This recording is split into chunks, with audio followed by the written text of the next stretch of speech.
Hello. Madhya Pradesh वक्फ board के scholarship कार्यक्रम में मंच पर विराजमान अभी जिनने अपना अच्छे से भाषण दिया, हमारे सबके प्रिय डॉक्टर सनवर पटेल जी, अध्यक्ष वक्फ बोर्ड, माननीय काजी श्रीमान मुश्ताक अली जी, आपका भी अभिनंदन है। महामंत्री जावेद अख्तर जी, माननीय इरशाद अंसारी जी, जिला वक्फ बोर्ड के अध्यक्ष असलम भाई इलियास जी, इस अवसर पर सीओ फरजाना मैडम, हमारे प्रवक्ता माननीय विवेक गुप्ता जी, माननीय अजय यादव जी, मंच पर विराजमान सभी वरिष्ठ जन, इस सभागार में मौजूद भाइयों बहनों, प्यारे विद्यार्थियों, पत्रकार साथियों, मध्य प्रदेश वक्फ बोर्ड के सभी सम्मानित प्रदेश भर से अलग अलग संस्थाओं को चलाते हुए उनके अपने संस्था के पदाधिकारीगण, सभी अभिभावकगण, आप सबको भी मैं बधाई देना चाह रहा हूं। मुझे बताया गया कि मध्य प्रदेश वक्फ बोर्ड द्वारा स्कॉलरशिप में 849 मेघावी बेटे बेटियों को आज स्कॉलरशिप मिलेगी। जोरदार अभिनंदन करें अपने सारे नन्हे भविष्य की पीढ़ी का। आप सबको मैं बधाई देता हूं।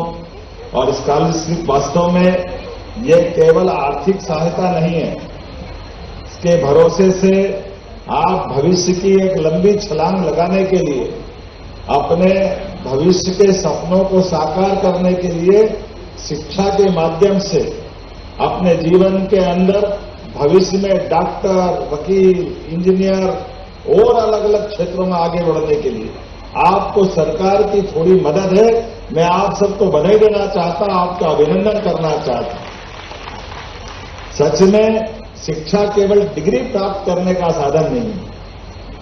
हमारे कितना लंबा रसखान का, रहीम का, कितना अलग अलग प्रकार का रिकॉर्ड है, इतिहास, और उनकी रचनाओं के माध्यम से हम सदैव अपने देश के अंदर की अच्छी बातों को, जैसे वर्तमान का जल संकट चल रहा है और जल संकट के लिए जल से जोड़ करके रहीम खान जी ने क्या कहा है, रहीमन पानी राखिए बिन पानी सब सून, पानी गए न उबरे मोती मानस चून। पानी की क्या कल्पना की, पानी की कल्पना किए जल ही जीवन है, जल का संरक्षण ये करना चाहिए। लेकिन सच में पानी को कहां कहां देखा, पानी को मोती पे देखा।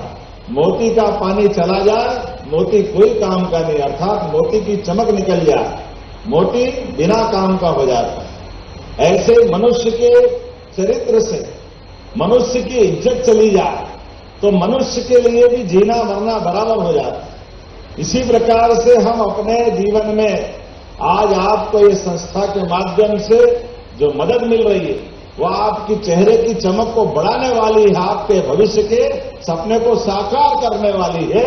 ये हमारे लिए सौभाग्य की बात है।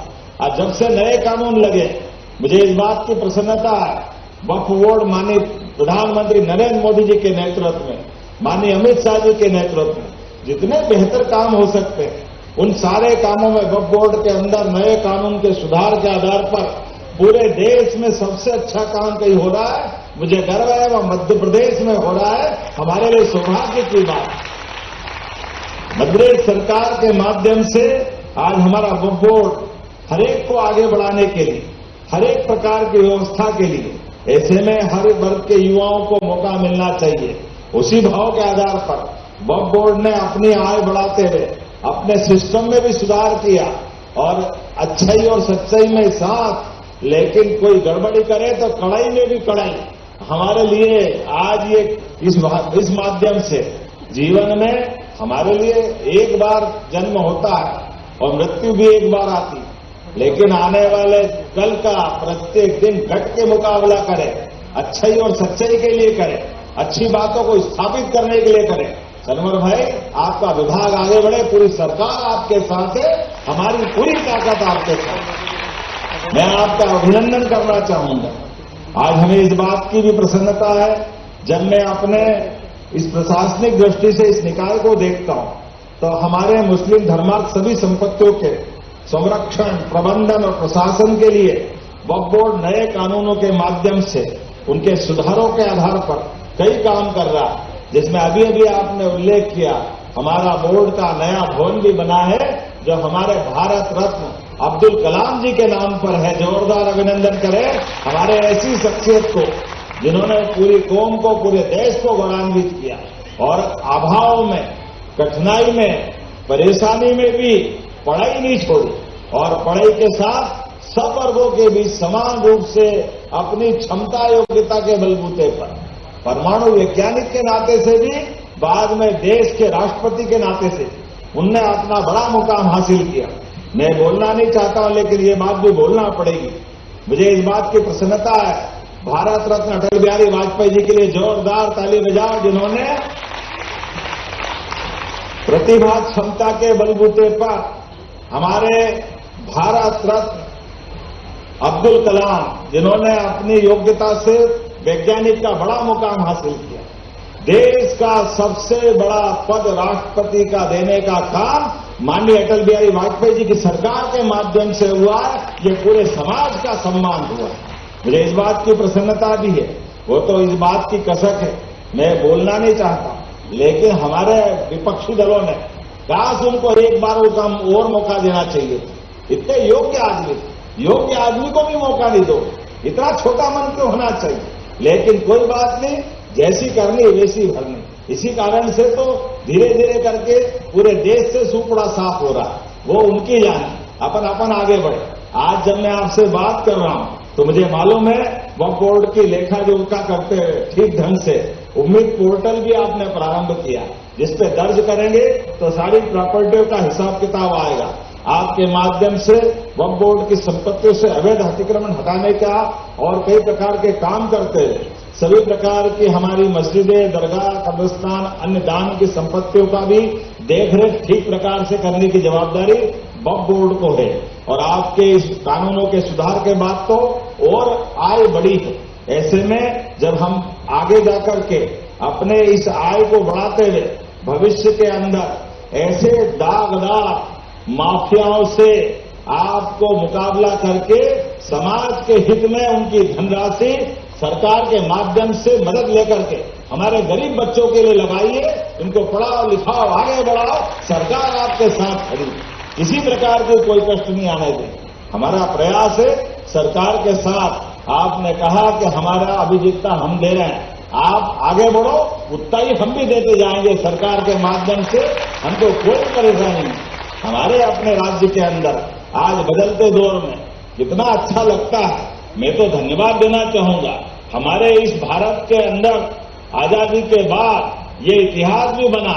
वो अंसारी जी को मैं याद करना चाहूंगा, जिन्होंने बातों के बलबूते पर कहा था कि मैं कोर्ट में जाऊंगा, लेकिन सुप्रीम कोर्ट से निर्णय हो गया तो अयोध्या में मंदिर के भूमि पूजन में भी, लोकार्पण पे भी बगैर संकोच वो उपस्थित रहे। इसलिए आज पूरा देश अपने हमारे उस भाव को समझता है जो रहीम और रफ्तार की संस्कृति से आता है। अगर इस भारत के हम लोग आपस में हिलमिल के रहते, आनंद के साथ रहते, हमारे मसले हम हल करते और कानून पे भरोसा करते, इससे अच्छी क्या बात हो सकती है? इसी बात की तो गुंजाइश है। आज हम और आप मिलकर के दुनिया के सामने भारत एक आदर्श रूप में आ रहा और इतना अच्छा लगता है कि मुझे मालूम है अभी थोड़े दिन पहले जम्मू कश्मीर के अंदर भी जब कुछ दरिंदे बगल के देश से आए थे तो हमारे कश्मीर के लोगों ने पकड़कर सेना के हवाले कर दिया। ये समय तो चाहिए से जोरदार अभिनंदन करें उन सारे बहादुरों का। हमारे लिए 71 के युद्ध में भी हमीद भाई ने अपनी जान की बाजी लगा करके वो पैटर्न टैंक को तोड़ने का काम किया था। देश पे जब भी देश की आन बान शान पे मौका आता है हमारे ऐसे नौजवानों को याद किया जाता है। आज के समय में इस बात की और आवश्यकता है, जब दुनिया के सामने भारत की ताकत बढ़ रही है, भारत एक अलग रूप में जा रहा है, ऐसे में हम सब मिलकर के हिंदुस्तान को और आगे बढ़ाएं। मेरी अपनी ओर से इस पूरे कार्यक्रम के लिए आपको बहुत बहुत बधाई। भारत माता की बहुत बहुत धन्यवाद माननीय मुख्यमंत्री जी के। एक बार जोरदार तालियां जो लगातार हर वर्गों के कल्याण के भाव और उनके नीतियां लगातार इस समय एक नई चमक इन व्यक्तित्वों पे ला रही है। अब वो वक्त आ चुका है जब हम अपने स्कॉलरशिप ऐसे मेधावी विद्यार्थियों को नवाजकर राष्ट्र निर्माण की भाव को साकार करेंगे।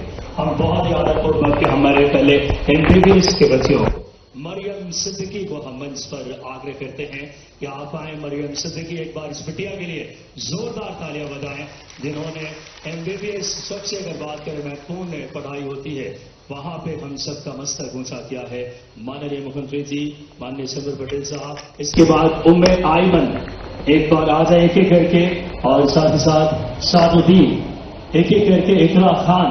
एमबीबीएस के बाद अब हमारे BUMS, एक बार तालियां इनके लिए बजाएं जो माननीय मुख्यमंत्री जी नवाज रहे हैं। मोहम्मद हुसैन BUMS से, जिन्हें माननीय मुख्यमंत्री जी स्कॉलरशिप प्रदान कर रहे हैं। यास्मीन खान, मोहम्मद हुसैन BUMS से यास्मीन खान। नुहीन हैदर, पिता हैदर रजा। मैं गुजारिश करूंगा सादुद्दीन, जो कि इसके बाद यास्मीन खान, एक डॉक्टर सरदार पटेल साहब से एक बार जोरदार तालियां बजाएं जो नई ऊर्जा से